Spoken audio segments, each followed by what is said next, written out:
It's IBC 2022 and we're on the Marquis broadcast stand and I'm joined by Paul Glasgow. Hello Paul. Hello Simon. So, it's been a few years. What's been happening to you since Well, we last met? we've been very busy. As you may notice from our booth, we've rebranded. So that reflects the broader scope of things that we're doing. Okay. We found over the last couple of years that customers have been coming to us asking for bespoke integrations and some basic workflow fixes.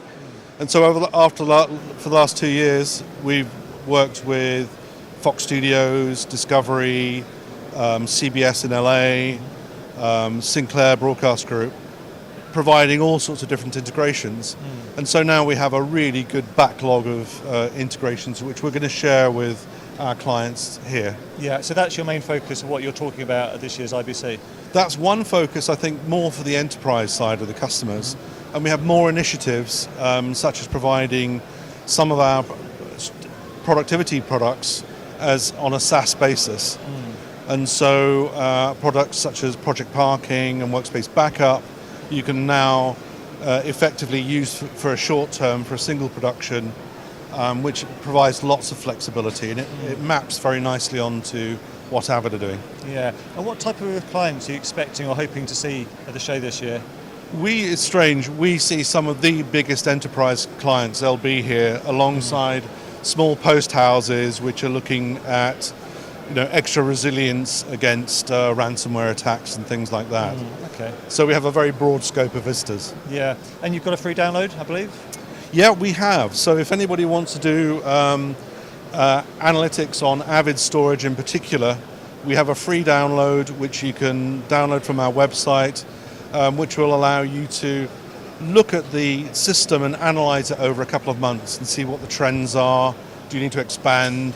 Could you clean it up? All those sorts of things, and that's free. Okay, so just going back to over the last 2 years, what's sort of like been the most noticeable technology that you've been seeing? Yeah, well, I think obviously cloud is a really important driver for the industry, but not all of the major networks want to have all of their eggs in one cloud basket. So for example, we've been working with an enterprise client in the US who want to integrate AWS, a production workflow, into Avid in Azure. Okay. And we've been able to do it in such a way that we've been able to reduce the egress charges from AWS by 90%, which actually transforms the business side completely. Okay. And just as a final thing, what sort of sets Marquis apart from maybe your competitors? How do you do things differently that make people come to you? Well, I think a lot of people appreciate the quality of our products. They're very reliable, and we have very few problems with our products. But I think at the top end, it's our domain expertise, it's our knowledge, our ability to use a library of components to bring together and produce very powerful integrations very quickly. Yeah. Okay, so where can people find out more? Well, marquisbroadcast.com is a really good place to go. Yeah, and if you're at IBC, Hall 7? Hall 7B50. Hall 7B50. Thank you, Simon. Thanks for people. So for all the solutions, do check out that website, and for everything else we're doing at IBC, check out kitplus.com.